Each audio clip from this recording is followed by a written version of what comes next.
আসসালামু আলাইকুম। সবাই কেমন আছেন? আশা করি আল্লাহর রহমতে ভালোই আছেন।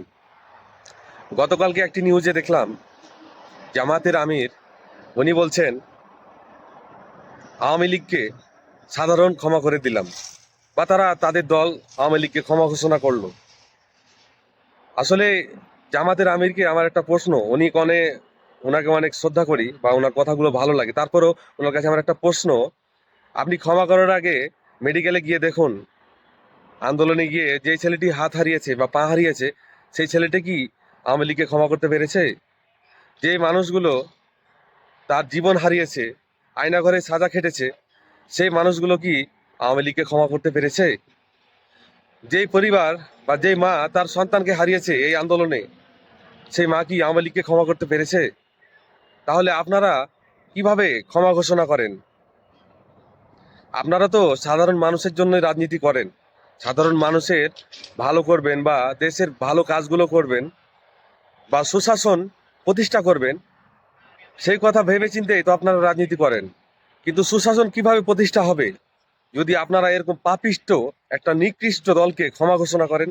যেই দলটি গণহত্যা চালিয়েছে, যেই দলটি বাংলাদেশের অর্থকে লুটপাট করে ব্যাংকগুলোকে ফোকলা করে দিয়েছে, যেই দলটি গণতন্ত্রকে হত্যা করেছে, সেই দলটিকে আপনারা কিভাবে ক্ষমা করেন? ওইদিকে আছে আমাদের অ্যাটর্নি জেনারেল এবং আসিফ নজরুল স্যার। বিশেষ করে আসিফ নজরুল স্যারের কথা বলতেই হয়, যিনি আন্দোলনের আগে আওয়ামী লীগকে নিয়ে কঠোর সমালোচনা করতেন এবং আওয়ামী লীগের বিরুদ্ধে কথা বলে এত জনপ্রিয়তা পেয়েছেন।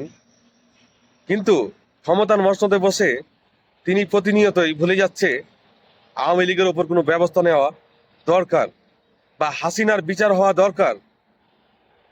আপনার হাতে এখন আইন, আপনি কেন ব্যবস্থা নিচ্ছেন না? হাসিনার মতন একটা গণহত্যাকারী স্বৈরাচার শাসকের বিরুদ্ধে কোনো পদক্ষেপ নিচ্ছেন না কেন? আপনার কি ভয় লাগে এখন? না ক্ষমতা পেয়ে ভুলে গেছেন? না অন্য কোনো চক্রান্ত চলছে আপনার মনে আওয়ামী লীগকে আবারও পুনর্বাসন করে শেখ হাসিনার রাজনৈতিক পথ ক্লিয়ার করার? আমার তো জামায়াতে ইসলামেরও মতলব ভালো লাগছে না। মনে হচ্ছে তারা আবারও আওয়ামী লীগকে বাংলাদেশে পুনর্বাসন করতে চাইছে।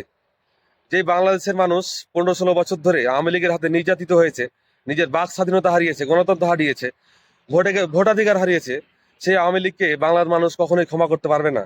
আর আপনারা কখনোই ভাবিয়েন না আওয়ামী লীগকে নিয়ে আবারও পুনর্বাসন করবেন। এই চিন্তা বাদ দেন। এই চিন্তা যদি আপনার মাথায় থাকে তো আপনার বিপদ অনিবার্য সামনে। এ বলে শেষ করছি কথা। ভালো থাকবেন সবাই।